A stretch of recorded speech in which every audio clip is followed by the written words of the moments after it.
Mən niyə emosiyaları tanımaqdan başladım? Çünki e, deyirsiniz ki, biz yetişkən insanlarıq. Bəyən mən emosiyamı bilmirəm ki, nədir? Bilə bilərsiniz. Amma bilməyənlər üçün demək istəyirəm ki, mən 19 ildir praktik olaraq insanlarla gün ərzində görüşürəm.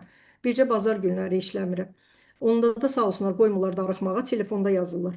Ya da onlayn istəyirlər təcili. E, Mən görürəm ki, insanlar öz emosiyalarını tanımırlar. Yaxud da gizlədirlər, bastırmırlar, göstərmirlər. Ya da aşırısıyla göstərirlər deyə ona görə də aşırısıyla göstərəndə də həyəcan çoxdur. Gəlir təşviş pozuntusuna çıxarır. Bastıranda da çoxdur. Yəni hər ikisi nəticədə eyni sonuc alırlar. Bu baş verməsin deyə nə etməliyik? Məsələn, tutalım siz insansınız. Nə qədər ki həyatdayıq, bizim duyu sistemimiz bizə bəzi şeyləri təlqin edir. Bizim duyğularımız hardan yaranır? Hər hansı bir hadisə qıcıqlayıcı tetikləyir, bizdə müəyyən duyğular yaranır. Duyğular gedir hisslərimizi, hisslər gedir düşüncələrimizi, düşüncə gəlir davranışlarımızı yaradır. Mən buna 3D formatı deyirəm. Duyğu, e, düşüncə, davranış.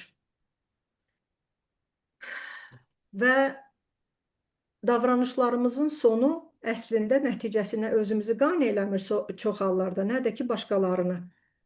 Əgər bir insana soruşanda ki, məsəl üçün, sən qorxaqsansa, niyə bu qorxu emosiyasını tanımaq istəmirsən? Niyə ona inkar eləyirsən? Niyə qaçırsan?